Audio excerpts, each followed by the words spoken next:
Good morning. I'm Carolyn Ash. And I'm Leonard Ash. And this moment is brought to you by the 2013 Speak Boldly FCCB Pledge Campaign. Thanks, Carolyn. That was really nice.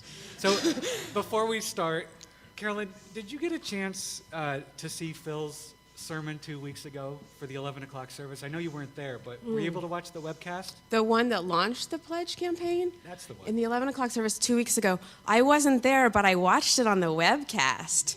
And it was incredibly moving. I felt like we were walking in step with Phil in what he said about returning to the church a few times throughout his life, because we strayed from this church a few times throughout our lives.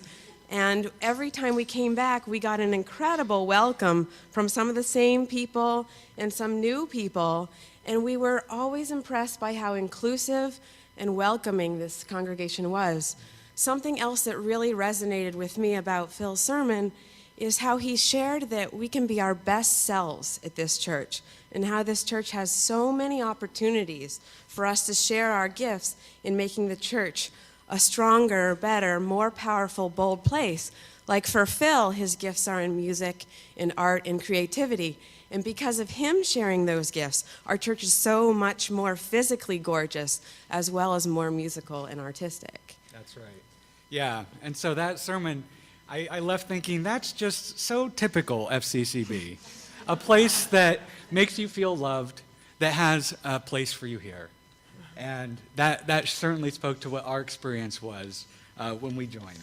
Mm-hmm. And it gives us an opportunity not only to receive the gifts of this community, but it also gives us an outlet to plug into that greater community. Mm-hmm. It gives us a sense of place. Mm-hmm. That's true, Leonard.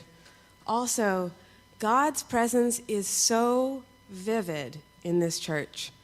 God's presence is so vivid in this church. The church family, the church leadership, the ministries, they're all living instruments of Jesus' example for us. This church is so bold in how people treat each other, in how we make decisions to include everyone, how we strategize to be responsive to what everyone in this church longs for in making church improvements by doing things like visioning committees. Every time there's a controversy or the lingering idea of there possibly being a need for something to be stronger, we vision together about it.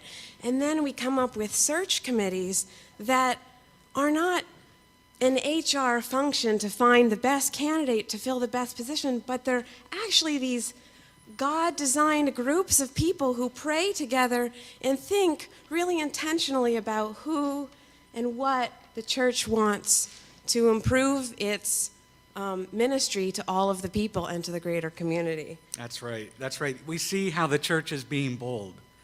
Boldly speaking our visions for a music program that continues our rich music traditions, but also expands the gift of music beyond these walls. Mm-hmm.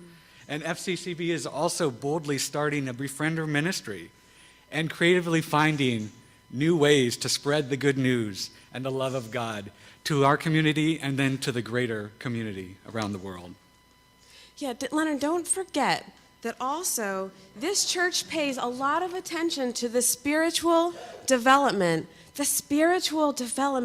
of every member, no matter how small or how wise.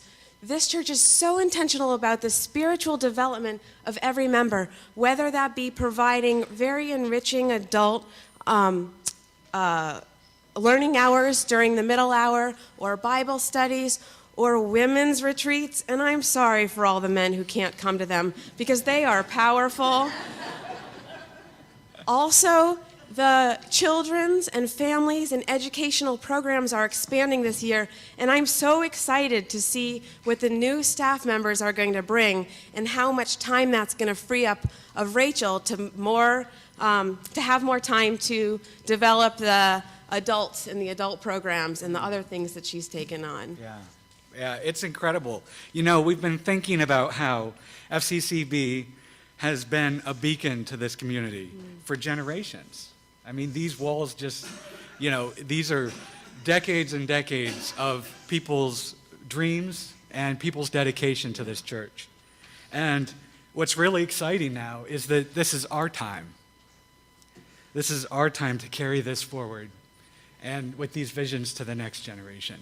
So that's the really exciting thing about this pledge campaign, because this is going to cost money to increase the scope of our ministry, to increase the reach of this community beyond these walls. Mm-hmm. It's going to take commitment, and it's going to take some money.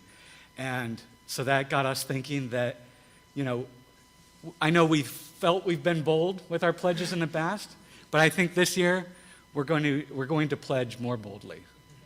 Leonard, let's pledge more boldly. All right. Let's pledge more boldly.